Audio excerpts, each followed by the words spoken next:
வணக்கம் சகோ. Actor Mohanlal ஆக்டிங்ல release ஆயிருக்க நேரு அப்படிங்கிற மலையாள மூவியை பத்தி தான் பார்க்க போறோம். இப்ப இந்த படத்துடைய கதை என்னன்னு பார்க்கலாம். கண்ணு தெரியாத ஒரு பொண்ணு வீட்ல தனியா இருக்காங்க. அந்த பொண்ணு வீட்ல தனியா இருக்கிறத தெரிஞ்சுக்கிற ஒருத்தன் அந்த பொண்ணை கட்டாயப்படுத்தி ரேப் பண்ணிட்டு அங்கிருந்து அவன் வந்ததுக்கான எந்த ஒரு ஆதாரமும் அந்த இடத்துல இல்லாத அளவுக்கு சேஃபா அங்கிருந்து தப்பிச்சு வந்துடுறான். அதுக்கப்புறம் நடந்ததெல்லாம் அந்த பொண்ணு அவங்க அப்பா அம்மா கிட்ட சொல்ல அதுக்கப்புறம் போலீஸ்ல கேஸ் கொடுக்குறாங்க. இந்த கேஸை பொறுத்த வரைக்கும் பாதிக்கப்பட்ட பொண்ணுக்கு கண்ணு தெரியாது. அதனால யார் இப்படி பண்ணாங்க அப்படிங்கறத அந்த பொண்ணால சொல்ல முடியாது. இதே கண்ணு தெரிஞ்ச பொண்ணா இருந்தா இவன் தான் பண்ணா அப்படிங்கறத சொல்லிரும். பாதிக்கப்பட்ட இந்த பொண்ணுக்கு ஒரு திறமை இருக்கு. யாரோட முகத்தையாச்சும் தடவி பார்த்தா அவங்களுடைய முகத்தை அச்சல் அப்படியே ஒரு சிலையா இந்த பொண்ணால செய்ய முடியும். இப்ப தன்னோட நிலைமைக்கு காரணமான அந்த பையனுடைய சிலைய அந்த பொண்ணு செய்யுது. இந்த சிலையில இருக்கிற உருவம் மாதிரி இருக்கிற பசங்களை தேட ஆரம்பிக்கிறாங்க போலீஸ். அவங்க தேடினதுல ஒருத்தனை கண்டுபிடிச்சு அரெஸ்ட் பண்றாங்க. அந்த பையன் மிகப்பெரிய பணக்காரனுடைய பையன். இப்ப இந்த கேஸ் கோர்ட்டுக்கு வருது. கோர்ட்ல அந்த பணக்காரனுடைய பையனுக்காக மிகப்பெரிய கிரிமினல் வக்கீலா இருக்கக்கூடிய ஒருத்தர் ஆஜராகிறாரு. ஆனா பாதிக்கப்பட்ட பொண்ணுக்கு எந்த ஒரு நேர்மையான வக்கீலும் கிடைக்கல. அப்படியே ஏதாவது ஒரு வக்கீல் கிடைச்சாலும் இந்த பணக்காரங்க காசு கொடுத்தும் மிரட்டியோ அவங்கள அனுப்பிடுறாங்க.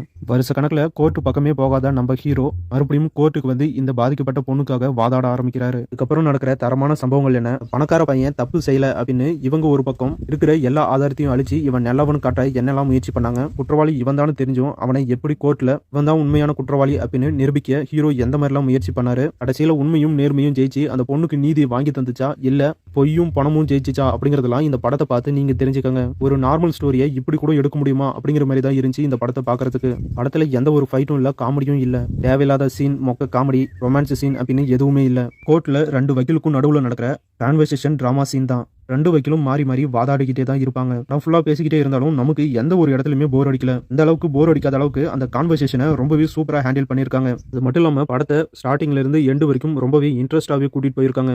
சூப்பரான ஒரு crime investigation court room drama மூவியா இந்த படத்தை எடுத்திருக்காங்க. உங்களுக்கு உதயநிதி ஸ்டாலின் நடிப்புல ரிலீஸ் ஆன மனிதன், சூர்யா நடிப்புல ரிலீஸ் ஆன ஜெய்பீம், தலை ஏகே நடிப்புல ரிலீஸ் ஆன நேர்கொண்ட பார்வை, இந்த படங்கள்லாம் உங்களுக்கு பிடிக்கும்னா கண்டிப்பா இந்த படமும் உங்களுக்கு பிடிக்கும். ஒரு நல்ல படம், கண்டிப்பா எல்லாரும் பார்க்க வேண்டிய படம். இந்த படம் இப்ப தமிழ்ல ரிலீஸ் பண்ணிருக்காங்க. ஒரு நல்ல படத்தை மிஸ் பண்ணிடாதீங்க. இந்த வீடியோ உங்களுக்கு பிடிச்சிருந்தா இந்த வீடியோக்கு ஒரு லைக் பண்ணுங்க. நம்ம சேனலுக்கு தொடர்ந்து சப்போர்ட் பண்ணுங்க, சப்ஸ்கிரைப் பண்ணுங்க. தேங்க்யூ.